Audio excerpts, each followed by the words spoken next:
noite.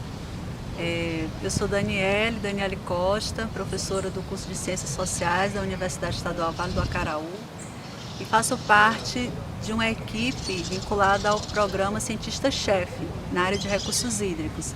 Esse programa envolve vários projetos, dentre os quais a elaboração e atualização dos planos de bacia. Alguns comitês passaram por esse processo de renovação do plano ou de atualização.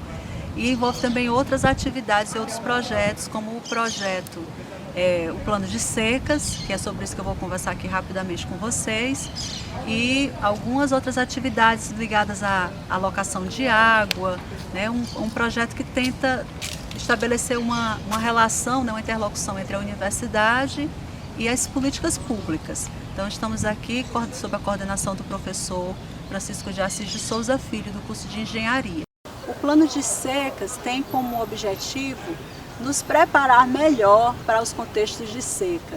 Isso porque, ainda que seja uma realidade com a qual a gente lida a vida inteira, né, nós sabemos lidar com a seca, nenhum plano vai nos ensinar isso, mas um plano pode nos ajudar a lidar melhor com essas situações, ou seja, a nos preparar para esses contextos, né?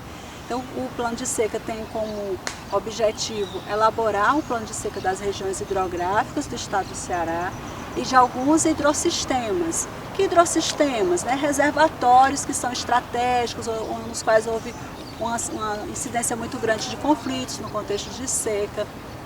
Esse plano tem como intenção ser um plano operacional, um plano proativo. O que é esse plano proativo, né?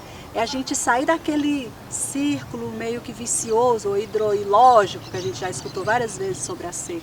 Quando está numa situação hídrica mais confortável, os açudes estão num nível razoável, a gente de algum modo relaxa um pouco, né? Esquece a seca. Quando é que a gente vai pensar na seca? Quando os reservatórios secam.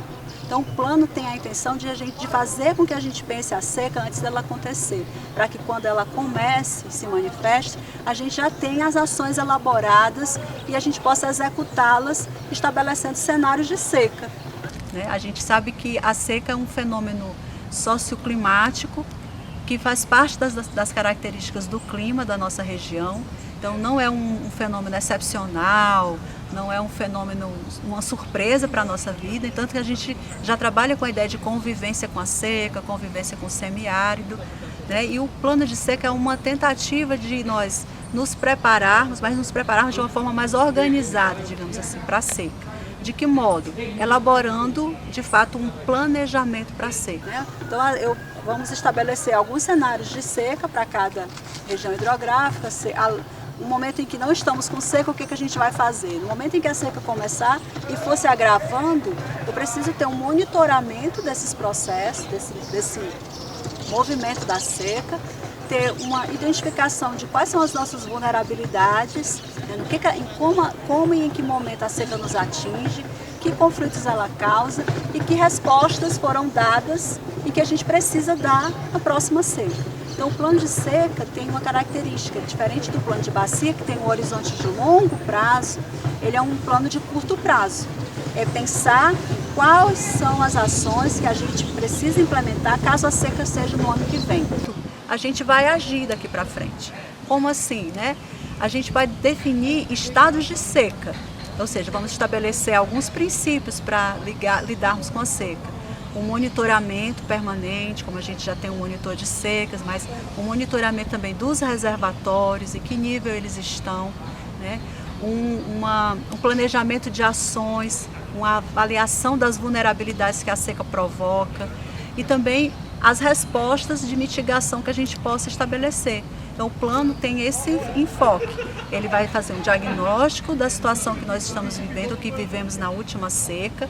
Algumas regiões do estado ainda estão em seca, mas a gente vai trabalhar com a ideia de seca que se inicia em 2012, né, fazer o diagnóstico do que foi, quais foram as experiências, quais foram as vivências e vamos pensar os estados de seca. E a gente vai desenvolver um plano junto com os comitês de bacia e com as comissões gestoras, né?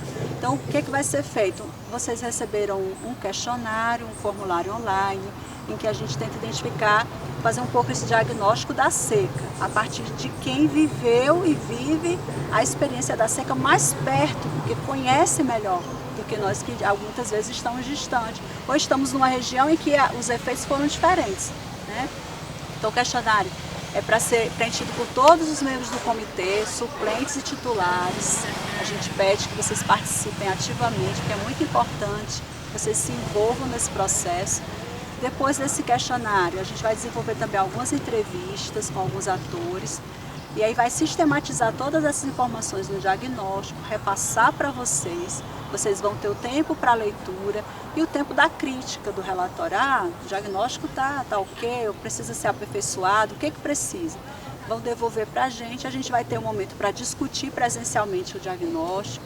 Depois nós vamos estabelecer os cenários de seca, que vão ter uma relação muito forte com a alocação de água. E depois nós vamos estabelecer o nosso plano de ações, quer dizer, para cada estado daquele que a gente definiu, quais são as ações que precisam ser implementadas. É como se fossem assim, gatilhos.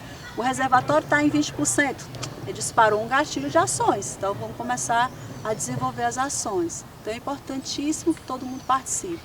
Uma outra coisa importante é que o plano de seca não tem um começo, um meio e um fim. Ele vai ter um documento enxuto, bem objetivo, com as ações sistematizadas, mas ele precisa ser atualizado permanentemente, né? Por quê? Porque aquilo que hoje não existe na bacia, como malha d'água, é um projeto, mas na medida em que o malha d'água for implementado, ele precisa fazer parte do plano de seca, porque ele altera a dinâmica da bacia, tá? Então eu convido a todo mundo para participar desse processo. É muito importante a participação de todos os comitês de bacia do Estado, né, para se inserir nesse processo. Alguns acabaram de passar pela discussão do plano de bacia, então tem muita coisa viva, né? Essa memória está bem aquecida, e os que ainda não estão vão participar desses dois processos, e eu conto com todos vocês. Obrigada pela atenção e nos encontramos nas reuniões do comitê.